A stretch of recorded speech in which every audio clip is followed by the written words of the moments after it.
Welcome back, creeps. Welcome to a very special episode of Weekly Creep featuring the wonderful Dr. Emma from Real Life Ghost Stories. Hello! So I think, like, not to say, like, you don't need any introduction, but I think, like, some of your listeners also listen to us, whereas Yes. all of our listeners actually listen to you. So That's really nice to hear. yeah, but it's like, so I did put, like, we have a very small Patreon, and I did ask in there, like, would anybody like us to interview anyone? And even before that, we had people saying, like, you guys need to interview Emma and just have a chat. So this is going to be the interview episode. Hopefully in the future we'll actually be able to do like a crossover episode, like Oh yeah, something definitely. like that. Yeah, like that'd be fun. But yeah, let's get stuck in. You scoot in again. You keep drifting further away from Just slowly inching out of the screen. So no, we're just gonna ask some nice light spooky questions and like other random shit. This time I'm actually going to start that. So we did try and do this before and we had to stop for whatever, but the one question that I actually had written down, I had seen on your stories that you went to see Damien Rice. I did. And I was literally livid. I was like, for fuck's sake. No matter where I seem to be, because he like tours really sporadically. Yeah, randomly and sporadically, yeah. Yeah. And like every time I see it come up, I'm not in the country where he's going to be. It's the same with Pearl Jam is another one like that as well for me. But how was it though? Oh, Damien Rice. So I'm not really like, I love music. I love all different types of music, but I don't really have like a band or like a person that I'm obsessed with except for Damien Rice. He has been the love of my life since I was a teenager, and I've never gotten to see him live. And I went with my brother, who is like equally as obsessed, and he's seen him like 7 or 8 times. Oh, wow. I know. So we went to see him and he was so good. I have absolutely no evidence that I was there because he has a no phones rule at his concerts. Yeah, and it was really strictly enforced. So anybody who was like trying to sneaky video, the ushers would come up and like flash a torch in their face. But he was fab. And you know what? He was actually good crack. Yeah. I always thought that he'd be really sort of sad and mopey and dour. But he was like, everybody else thinks that I'm going to be really miserable, but I'm actually a really happy guy. Like, I just write sad songs. It's so funny. So I forced Dulce to watch one of his live shows one time. And I promise this isn't just going to be about Damien Rice, but just the next 2 minutes are at least. No, and he was doing the song Cheers, Darling. Oh, I love that song. He drank an entire bottle of wine. Oh, he did. Yeah, he did while he was doing this as well. Oh my God, yeah. I was amazed. But he left it to the end of the show, and then I was like, "Oh, he's actually drinking." And then he did a couple more songs, and he was like, "Oh no, we have to end it now because I'm a bit pissed." But yeah, no, and another live one that's actually on Spotify, and he said like his songs are so sad that it was actually damaging his mental health. He would like put himself. He's like a performative artist, like literally he would have to be in that mindset to write the songs. And he said that's why he's only done 3 albums. Like, really? Yeah. It's because he just can't. So anyway, I love him. I think it's really funny because, like you said, you were a teenager. Like, we were teenage boys driving around in souped up cars, like in the back roads of Wicklow, like smoking and like just thinking we were deadly, listening to Damien Rice. Like, that's such a paradox. Yeah. You know, you should be listening to like what was cool at the time, dance music or whatever, and you're listening to Damien Rice. I did get after I went to see him, I got a Damien Rice tattoo. I don't know if you can see it. Yes. Very little album cover. I've gone into his albums. I was like thinking to get even like a corner of one. Yeah. Because they're just so strange, like, you know what I mean? That eventually I will. Yeah, maybe I have to wait until I actually see him. But he did say at his gig that he is writing a new album. So he might be touring again. Cool. Hopefully. Yeah. But yeah, because the other Irish artist that I'm obsessed with that Dulce also hates is Mick Flannery, and he's actually no crack. Like, at his shows, he's like, I'm really sorry. I've never gotten better at this. I'm terrible. I hate no crack people though. Do you know what I mean? When you're just He like, admits it though, so it's kind of funny. Like when I hear a song from him, like, and I don't know any of his music. No, actually, that's wrong. I know one song that I actually can stomach, but the other ones, like, I can tell when he's playing him. Like, I don't know him from a guy down the street, but I hear the music and I'm like, man, this is shit. And I'm like, is that Mick Flannery? You're like, yeah. I just didn't hear it being sad. No, and it's funny. I actually sang a Mick Flannery song to Dulce at a wedding. Oh, that's so sweet. And I couldn't tell it was him because he sucks. Sucks. Okay.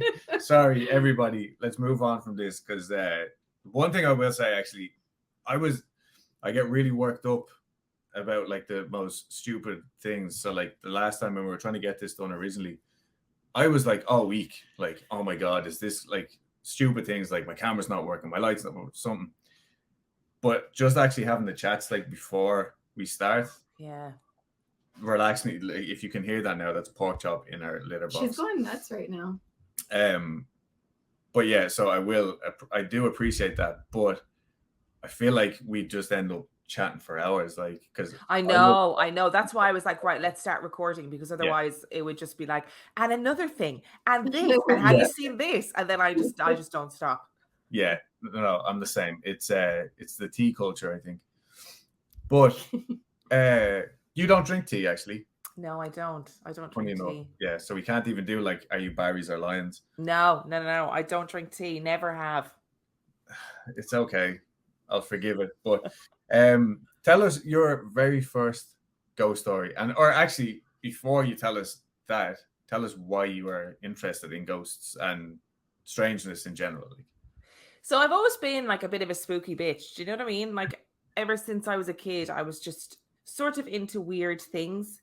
And when you're like young and then a teenager, that is not very desirable, you know, in terms of, you know, relationships and friendships and stuff. People just think you're weird. But as you get older, you find your niche, you know. But I was always a bit of a spooky bitch. And then I had this really profound paranormal experience that I think it really did impact me. Like, I tell this story all the time, and people who've listened to Real Life Ghost Stories will know this story, and I tell it in pretty much every interview that I do.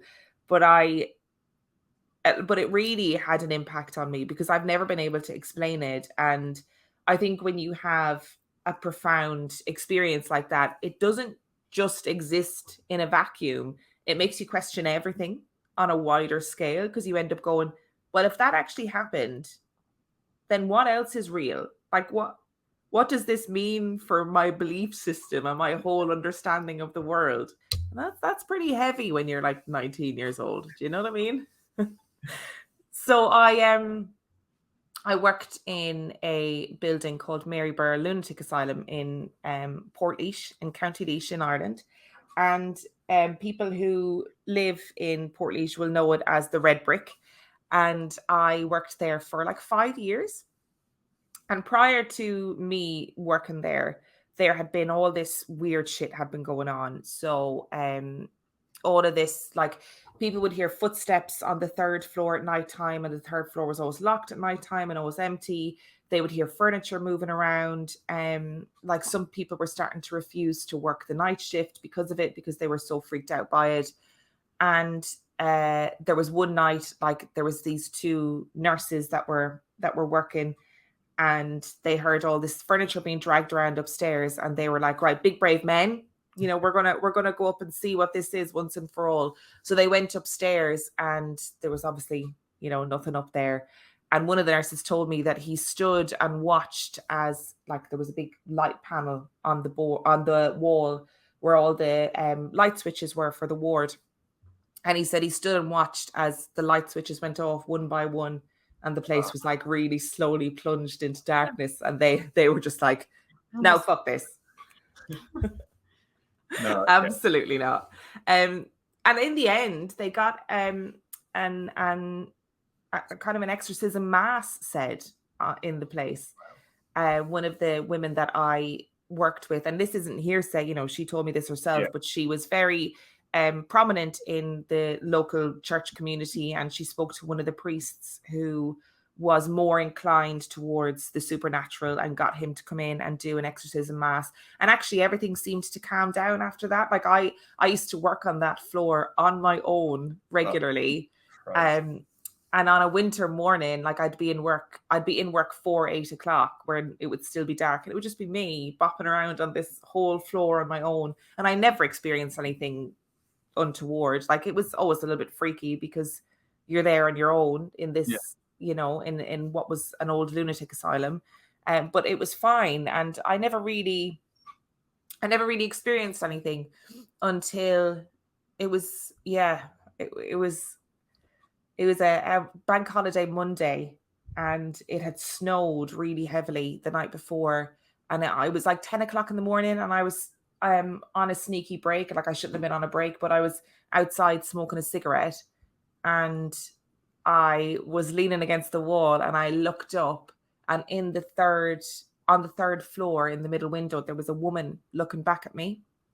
And even when I think about it now, like it makes me want to cry, and I don't know why. Like it's just it was like I can still see it in my mind's eye, and it still really, really freaks me out. And she, as I was looking at her, we made eye contact, or at least for maybe about 5 seconds. Like it was a long time. And then she just drifted away from the window, and I was like, what in the world? Never said anything. Felt that really funny feeling in the pit of my stomach. And then it sort of occurred to me what she looked like. And she had really long dark hair, and she was wearing like a white dress, but she had no eyes. And she just had like black hollows where her eyes should have been. And I think that was the bit, because my brain was a bit slow to catch up, and my brain was like, "Oh God, she had no eyes." And Jesus Christ! So I hadn't said anything, and then the girl that was with me, smoking a cigarette, she all of a sudden like turned and ran, and she was trying to get her key into the door to get back in, and I was going, "Oh my God, what is it? What is it? What's wrong?" And she was going, "Did you not see that woman? Oh my God, did you not see that woman?" And I was like, "Oh no, I did see her. I saw her." So I decided, in the logical part of my brain, I was like, okay, well, that's, if that is a real person, like they shouldn't be in that building. That building is locked. There shouldn't be anybody in it over the weekend. Like I need to go speak to somebody. So I went and got security, and we checked the building, and the building was code locked. There was nobody in there. There was nobody scheduled to be in there. If there was any movement inside the building, an alarm would have gone off. We tested it. The alarm was on. It was working, and there was nobody in there. And I was like, oh, well, I definitely saw somebody. And it really freaked me out. And when I left for home that day, I was like, I think I saw a ghost. Like, I don't know how else to describe what just happened to me. And that was fine. About a year later, I was in work and hadn't seen anything since. And I was speaking to, like, a group of us were together, and people were talking about like spooky experiences and whatever. And somebody said, "Oh, Emma, you had that weird thing happen to you last year, didn't you?" And I told the story, and one of the nurses rolled up his sleeves, and he was all out in goosebumps. And I was like, "Oh, what's wrong with you?" And he went, "I see her all the time." That's true. And I was like, "Excuse me." So he used to work the night shift. And when you work in the night shift, you'd be in the nurse's station, which is like a glass office, basically in the middle of the ward. And when he was working on the female ward, which was downstairs, he said that he was in the nurse's station one night, and he saw this whoosh person like run past really quickly. And he said it was definitely a woman, dark hair, white dress, some sort of dress, nightgown, whatever it was. So he obviously assumed it was one of the patients, and he got up and checked, and he was like, "Oh, everybody's in their beds. Nobody has moved. That's weird." And he said it happened regularly. And it got to the point where he would see her and he would just not move, because he was like, "I know this isn't real," or whatever way you want to put it. "I know this isn't one of the patients." But yeah, it was a spooky experience, and a very spooky place. No, I have to say the running past like literally just gave me chills. I don't know why. Like, obviously, yeah, horrific that she had no eyes. Like, you got a good look at her. Yeah, we had a long stare at each other. Well, I don't know if she was staring at me. She had no eyes, so I don't know what was going on. But we made eye and no eye contact. But for me, there's something really weird and off-putting about something that moves too fast and something that moves too slow. My thing is, I'm afraid of sloths and spiders for literally that reason. Sloths. Yeah, and I'm not sure why, but it's the speed thing that freaks me out. But do you think, right now, this might be a bit deep, but like that feeling that you got, like that horrific feeling that like made you want to cry, do you think that was like some weird empath, like that is how she felt? Like, I don't think so, but I do think it's like a primal intuition thing. yeah, That something was wrong. My gut immediately saw her, and before my brain could catch up with what was happening, my gut went, this is wrong, this isn't safe, this is dangerous, for whatever reason, whether it was like the uncanny valley thing, for for whatever reason, my body instinctively knew, shit, something is wrong here. yeah. Jesus. That makes sense to me. And like your feeling of wanting to cry when you think about it makes a lot of sense, because people cry when they're sincerely scared. Yeah. Like involuntarily. Like if I Yeah. watch movies that sincerely terrify me, I involuntarily start like crying. Like I will just start crying, like, and I don't even notice like the tears are coming. I'm just so scared. But it's such an involuntary response. I've got another story about that place that I don't tell as often. But I was in the female ward one day, and I was cleaning, and so in the ward it was like sectioned off into like 3 sections, and there'd be maybe 4 beds in each section. So I had been cleaning the beds, so I had moved all the beds out and was cleaning them, and I left the ward for what felt like bloody 30 seconds. Do you know what I mean? Yeah. And I came back and all the beds had moved. And I literally walked in and I was like, okay. So I was standing in the middle of the ward, and I just like edged my way back out. I was like, I'm not doing this. I'm not, this is weird. And then I was like, oh no, I have to finish what I was doing. So I went back in, the beds were all moved again. I was like, like, what is happening? And it turned out one of the patients was lying on the floor. I hadn't seen her, and she was moving all the beds every time I left the room. Okay, that's scarier to me personally. Like, and this actually might go back to what we were talking about before we started recording, but Ireland is full of like services for people who need it, like mental health services, special disability services. Yeah. I don't know what the correct like catch-all term is. So like, I'm sure near where you grew up is probably the same, but in my neighborhood, there is like just regular houses that have been bought by these services, so people can live in there semi-independently and live out a normal life as they possibly can. Like, so for kids of 18 and 19 to be working in these places is not actually as crazy as it sounds. Now that I think of it, I personally, I could never do it, because like I could never be a nurse or anything. It's just not in me. But yeah, so that's where these stories come. So I've heard quite a few interesting stories like that, where the not inmates, Jesus, patients are just playing tricks on people and stuff. But yeah. I used to have to go to one regularly. I was a Chinese delivery man, and they just make these places look terrifying. Yeah. I don't know why, but like, you had the long drive with no lights on it, and it was in Bray and in Wicklow. But oh man, I used to like just eyes straight ahead, don't look at anything, and hand over the food and leave. Like, they terrified me, absolutely terrified me. They're like, when I used to tell people stories about, things that I had seen, like real things, not supernatural, not ghost stories, people would be like, there is no way that happened. Because you just don't, until you experience what it's like to work in a place like that, you just have no idea what it's like. And thankfully, most of those places have closed down now, and like that, they've all been changed to kind of community housing, which is much better for everybody involved, really. Yeah, it's actually great. Like, my again, in my neighborhood, it's a lovely little place. So you'll see like the whole gang leaving the house and going and doing their shopping and stuff like that. But they're actually just great crack to have in, like, Yeah. to be in the community and stuff.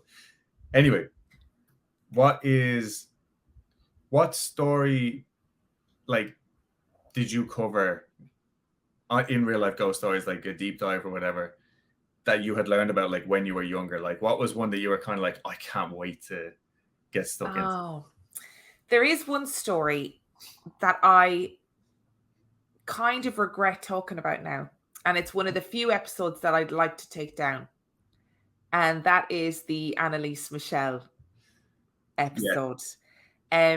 So I learned about that story when I was much younger and scared the bejesus out of myself with the audio of her exorcisms. And now as an adult, and even in the last, I've been doing real life ghost stories for 4 years, and even in that 4 years, I feel like she was obviously a girl who was either very mentally unwell or had a like physical illness in her brain. And I know that her family believed that she was possessed and believed that she was martyred. So I feel like they wouldn't necessarily object to people talking about her in paranormal terms, if that makes sense. Yeah. But that's one that I've known about since I was a kid, and I regret covering it because I feel like the story is somewhat sensationalized when actually there is illnesses like encephalitis and, that can account for that kind of extreme, terrifying, possessed behavior. Yeah. And I know I've asked you this before, but you have said, like, since learning about, like, this, all of the stuff that we cover, kind of, you've definitely become more skeptical. Yeah. But, like, does the believer part of you, because for me personally, I'm still a strong believer. I'm just a different type of believer. Like, you know what I mean? Yeah. Like, when I read something and I'm like, no, I think this has a very human element to it. Like, this could be easily explained, like, and that's fine. But then the other stuff that I'm like, say, for example, like, our thing is, like, kind of just by default, poltergeist cases, just because there's so many well-documented ones. Yeah. Whereas now when we're doing a new one, we can be like, oh, look at this. This happened in, Enfield. Pontefract, wherever it is. And we can go, like, check. Like, what is this? So I'm still, like, a big believer. Like, I know it's something. But, like, where is the believer part of you now? I think I'm still an open-minded skeptic, right? Mm-hmm. There's often elements in those stories, in like haunted house stories, in poltergeist stories, whatever it is. There's elements that are kind of universal to all of those stories, but there's always something that makes you go, how did that happen? But that doesn't make any sense. Like, hang on a second. Whether it's something apparating or somebody sees something or whatever it is, there will always be something that makes me go, oh no. Yeah. Oh, that's scary. So I think there's a part of me that will, like, there's a little part of me that will always believe the stories. Yeah. I think. Like, personally, now I'm just, like, cataloging them in my brain. Now, we had an incident here, like, recently enough where Dulce woke up, and Porkchop actually as well. Yeah. I just keep calling it our high-heeled visitor. Mm. But somebody, well, you tell it happened to you. Yeah, so it sounded like, because when my sister used to live here, she would come home late and, like, she'd get dolled up and stuff to go out to clubs and stuff, and she'd wear heels. And for some reason, like, I woke up expecting to hear her come in, thinking it's like 20 years ago, and she's forgotten something, like, in the bathroom. So, like, she's going, I hear heels coming from the living room into the hallway towards the bathroom, but I see no one. And because I just woken up, I thought maybe I had dreamt it, because, sometimes that's what happens. While you're asleep, there's just noises that creep into your dreams and you see it in your dreams. But no, Porkchop was at the foot of the bed, and she also reacted, and she was, like, alert. And usually she doesn't she doesn't shake too easy, like when it comes to things like that.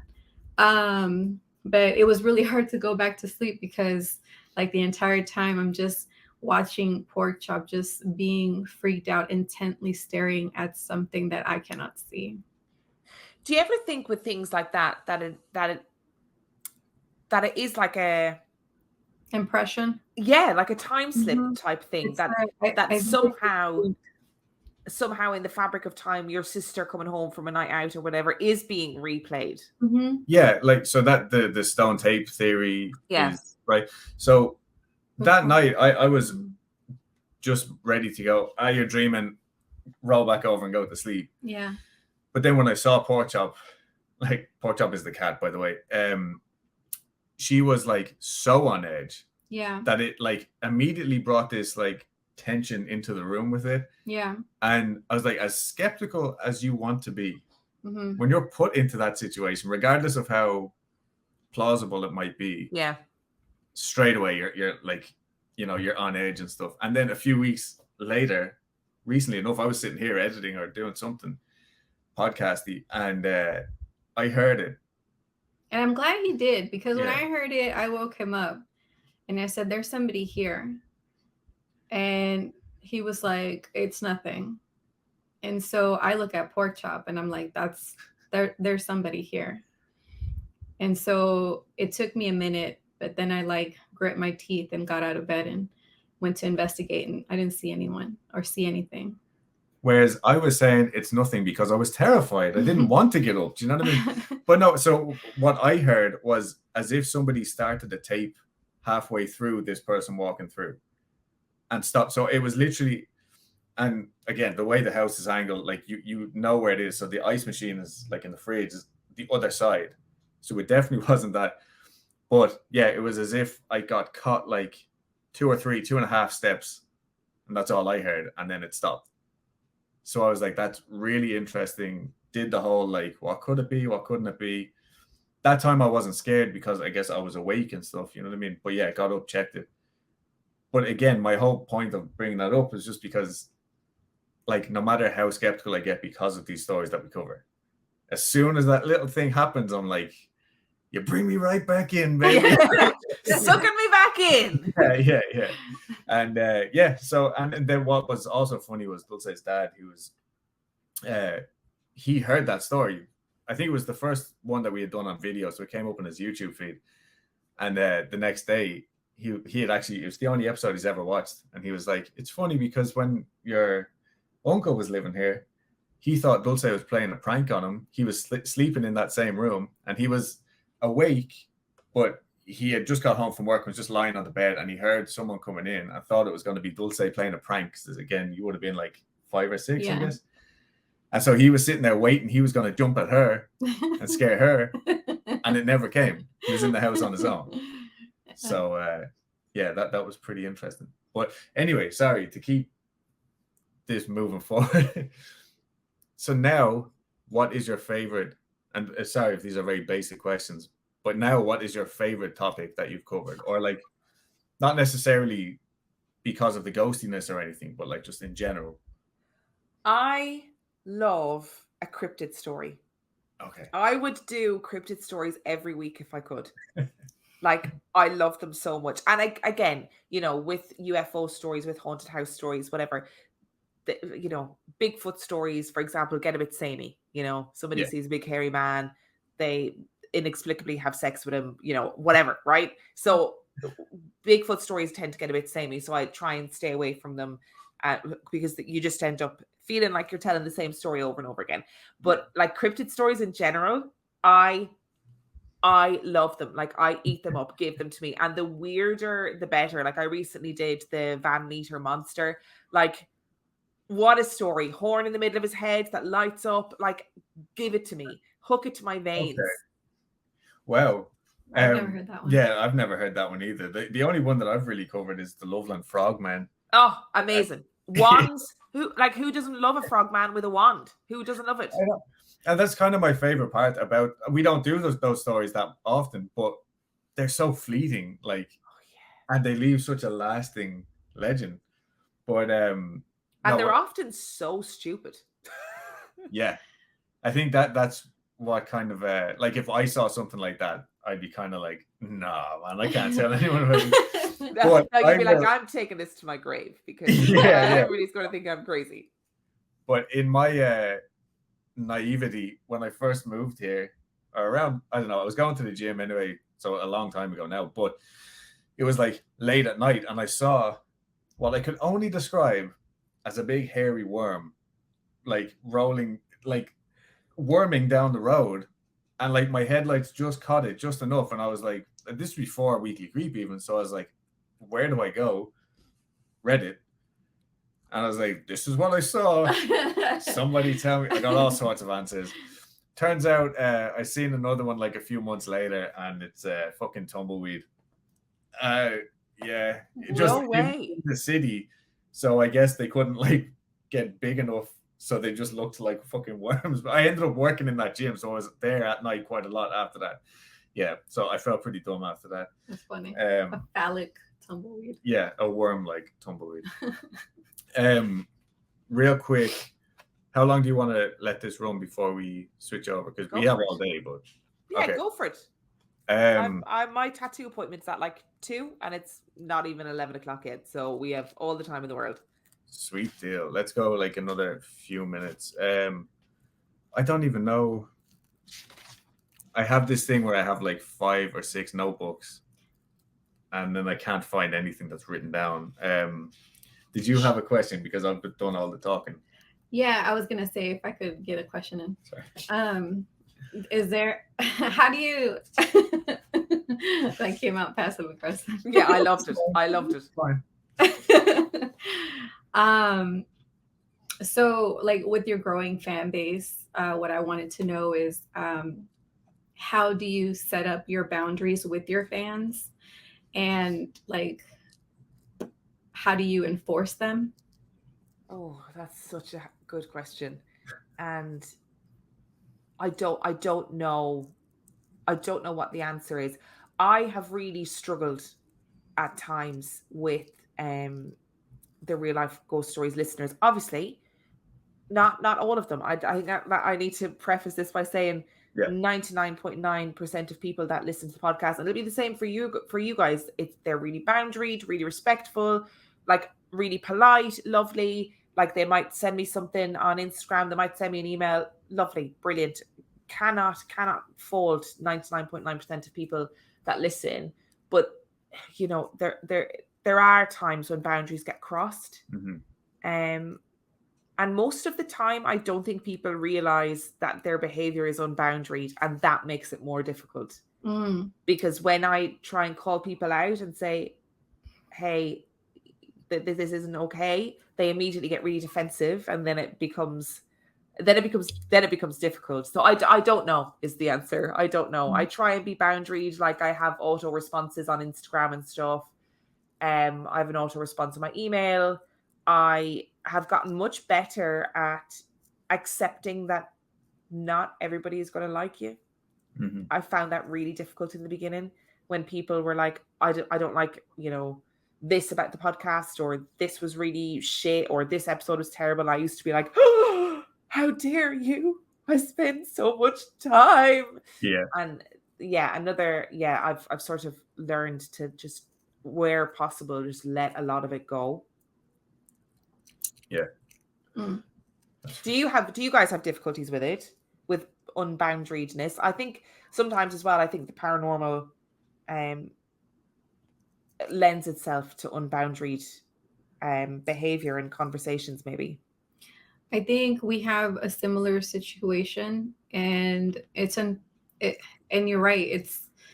I think because these people don't know that they're crossing boundaries, or they're setting expectations of you in this parasocial relationship that they've constructed with us, that because of all that, they lack, it's the lack of self-awareness, and it's you can't talk to that, you know, because they just don't know.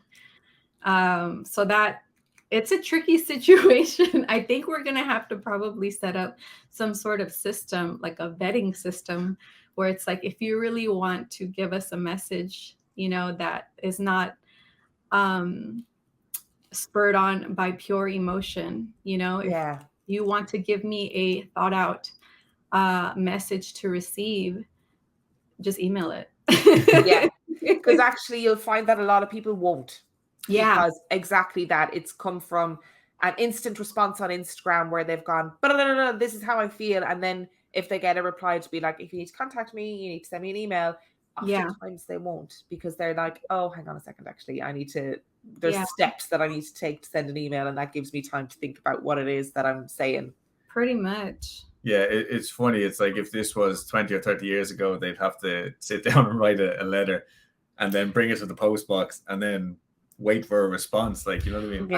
Yeah, maybe it's not. Yeah, it's not just a lack of self-awareness. Maybe it's just purely because they're like emotion driven. Maybe, yeah. You know, like it's like your immediate response is like, if you hear something you don't like, is this is crap. You know? Yeah.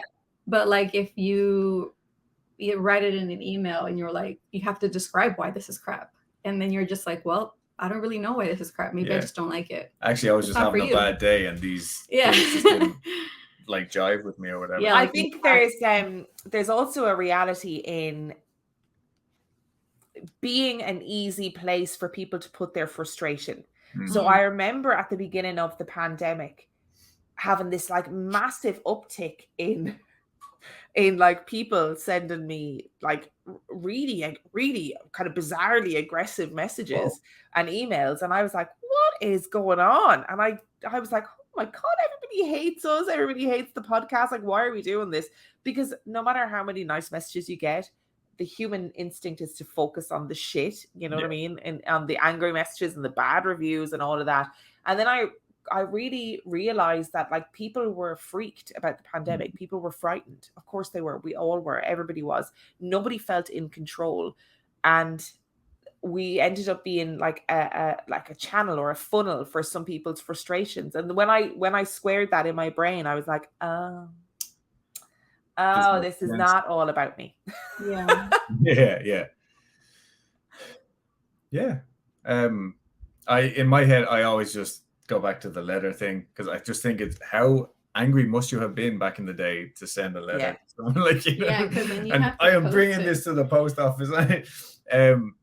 But anyway, I thought like the pandemic, this is since we're on the topic of the pandemic, I honestly thought it was a zombie outbreak. Like I thought it was like we were gonna hear stories, like we were gonna see leaked footage of people. Oh my god, like eating each other. Yeah. That's what I was expecting. Who's to say it didn't happen?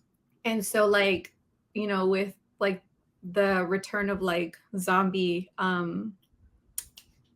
like I guess entertainment, like with The Last of Us and like the new Resident Evil that came out, like I think it was called The Village, and all this other stuff, I can't watch that because I remember that time. Like you know what I mean? And it makes me way too anxious. And it was really frightening. Like I remember all of the, like in Ireland and in the UK, it was like all these WhatsApp messages that were like, the army are coming in and they're going to shoot everybody on sight. And people were like freaked because obviously we had never experienced anything like that before. I did have a pretty great experience with actual, where I got actual hate.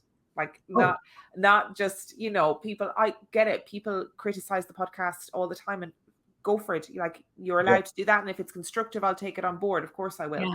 Yeah. But I posted something one day on Instagram. It was like this week's film review is whatever. And I was sitting in the pub and I happened to have my phone in front of me. And at the time I had Instagram notifications on, and I got this notification that somebody had left a comment on the post, and it was vile. Like it was basically like, I fucking hate you, you're a stupid bitch, like all you ever do, and it was clearly somebody who listened to the podcast. They were like, you never give an opinion on things, you just say you don't know, probably because you're so fucking stupid, like blah blah blah. Like it was a paragraph of just vitriol about me, right? Specifically about me. And I was like, wow. And I read it and then I went, oh, you've posted this from your real Instagram account. Oh no. And then they deleted it because they obviously had meant to post it from like a sock account or a fake account and accidentally posted it from their real Instagram account and then panicked and deleted it, but I'd already seen it and I was like, wow, you've got a lot of hatred towards me. That is impressive. Was this somebody who might have known you before or just No. I kind of wouldn't have minded if it was somebody who knew me in real life. I'd be like, fair. yeah. I mean, come on. But yeah, this person, didn't know me in real life. I just clearly hates me. Commented before anything. I don't know. I couldn't quite figure out if they had commented before. But I'd imagine from what they said in the comment, I'd imagine they had listened for quite a while. Yeah, and probably hate listened a lot.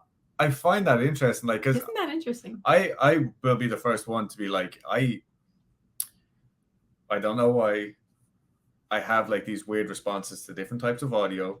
So if I do listen to someone and their voice like just doesn't sit right with me, I know as a grown up, I'm like, oh, their voice just can't.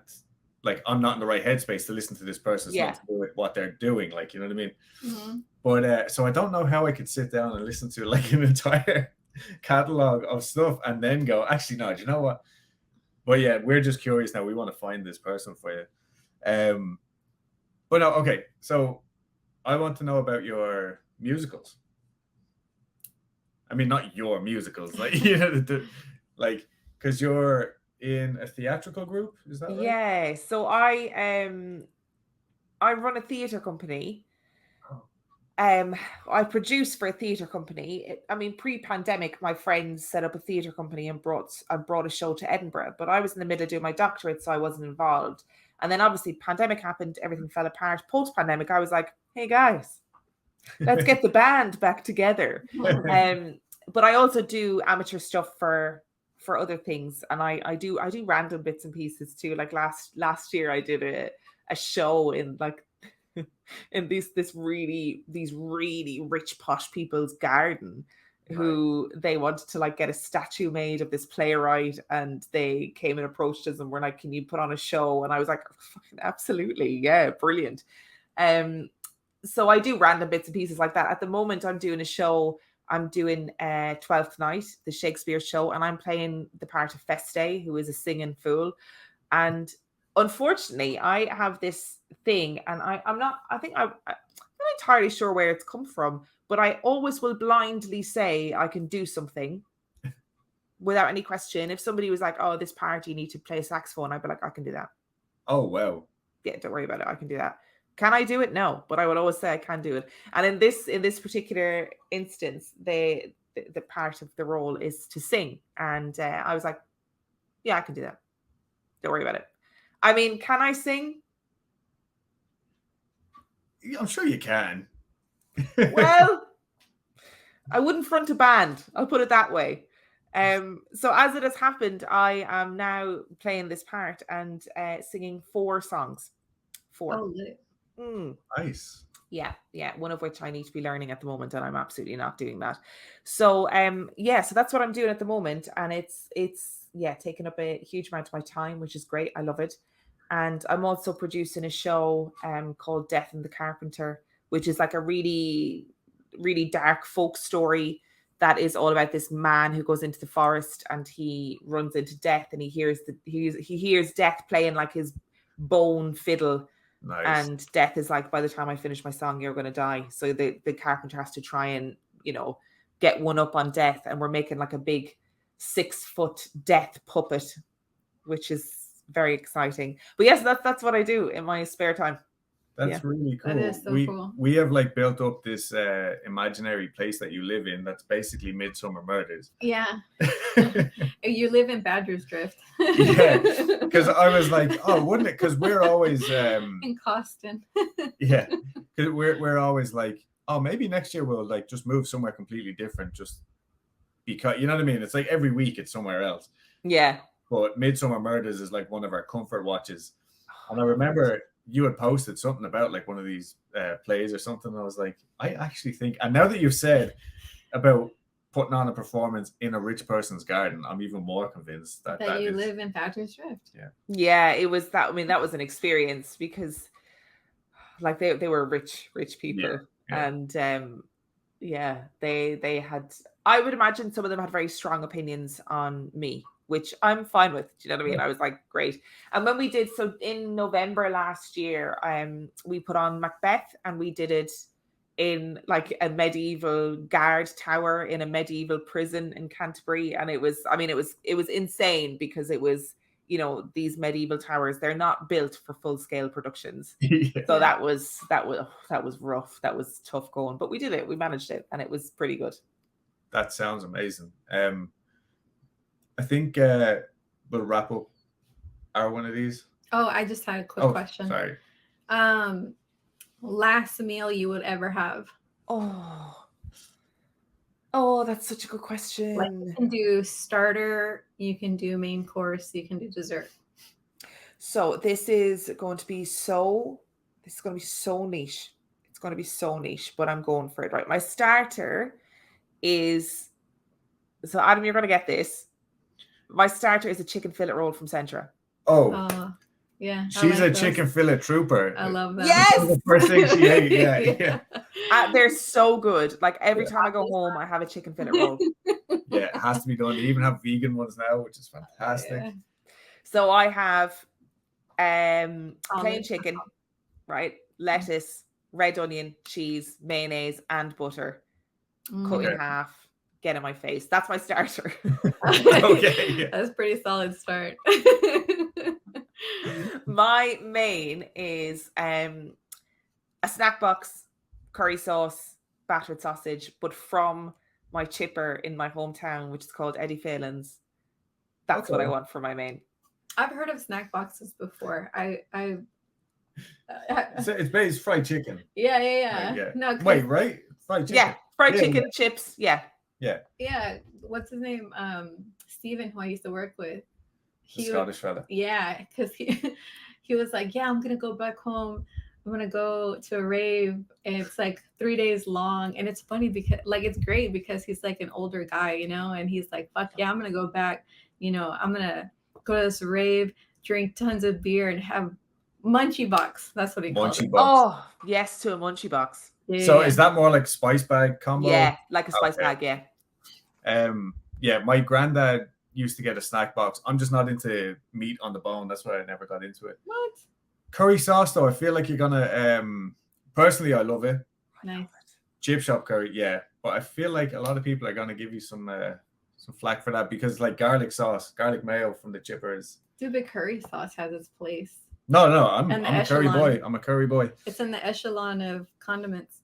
Yeah, curry sauce, but only from the chip shop. Like I don't want homemade curry sauce. I don't want any other, like I don't want it like from a carton that you get in the shop. No, I want it from the chip shop. It's very unique. That's it. It's a unique flavor. Because they don't clean it as often. That's where all the flavor comes from. Yes. Yeah. I used to live in a pretty rough part of Canterbury for a couple of years. I mean, it was ridiculous. But there was a chip shop next door to me, like a couple of doors down, and it was literally just this woman's sitting room. Like literally you'd go in, right? She'd be sitting watching EastEnders and she'd come through a little partition and be like, what do you want? And I'd be like, I went in once and I was like, this is fucking mental. There was like net curtains on the windows still, right? And I was like, what is happening? So I was like, can I get a bag of chips, please? Got a bag of chips, brought them home and actually put them in the bin because you could taste the years of oil not being changed. What does a house like that smell like?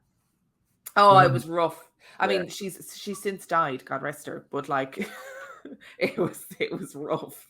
Jesus Christ, probably inhaling all those all the grease. Yeah. All right, so what about dessert then? Yeah. Oh, I'm not really a dessert gal, right? I'd rather have two starters, but if my desserts are going to be really, I'm going to have two desserts. Sorry, I'm just going to do it. Okay. And they're really polar opposites. The first thing I want is I want a blackberry souffle.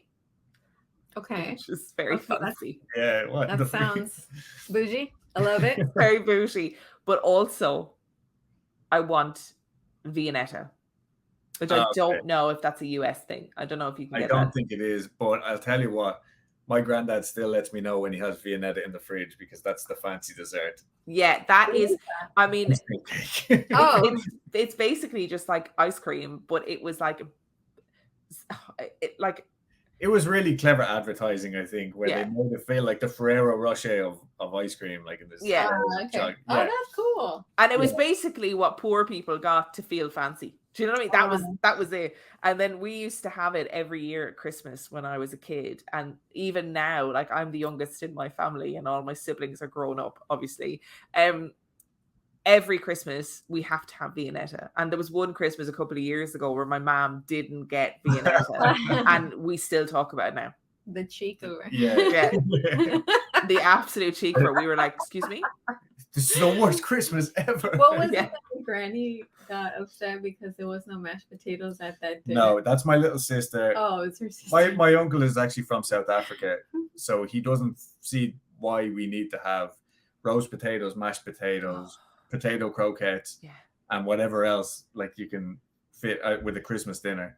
Whereas my dad does that every Sunday, like literally, I'm not joking, multiple types of potato. Yeah. It is very stereotypical. He's a great cook. But my uncle was doing like, he smoked the turkey in his pit outside. He does like sirloin, or not even like fillet steak instead of like roast beef, stuff like that. It was Fancy shit. fancy shit. Blackberry souffle. Yeah. But he didn't do any mashed potatoes because he had done roast potatoes and stuff. No. No, my little sister, I mean, if she ever watches this anyway, you don't want to get on her bad side. He got on her bad side that year. Anyway, Emma, we know where to find you. Where can everybody else find you? Oh, if you want to find me, I am Real Life Ghost Stories everywhere that you can find me. So I'm at Real Life Ghost Stories on Instagram, at Real Life Ghost Stories on TikTok. You can, if you search Real Life Ghost Stories anywhere where you listen to podcasts, then you'll find me there. Sweet. And thank you very much. This is you're our first interviews like since we started. We're like first podcast interview. We've had like a few like guests and stuff on, but we're hoping to make this more of a thing now. I have some more potentially lined up. So hopefully everybody likes it. But yeah, we wanted to wait because you've been so good to us like over the last Thanks for having me. I've thoroughly enjoyed it. Good. All right. Bye, everybody. Okay, bye. I don't know what to do. That's usually how we finish an episode anyway, because you don't know what to do, so we'll just kind of go. Okay. No, you never know what to do. When I'm doing video content as well, I'm always like, what do I do now? Hi, Bobby. Yeah, this is pork chop. I was going to say that's definitely pork chop. Yeah. I recognize by the sticker. Say hi to Emma. Hi, little Bobby. Oh, look. I do a lot of stuff with my hands as well because I don't know what the fuck else to do. Welcome.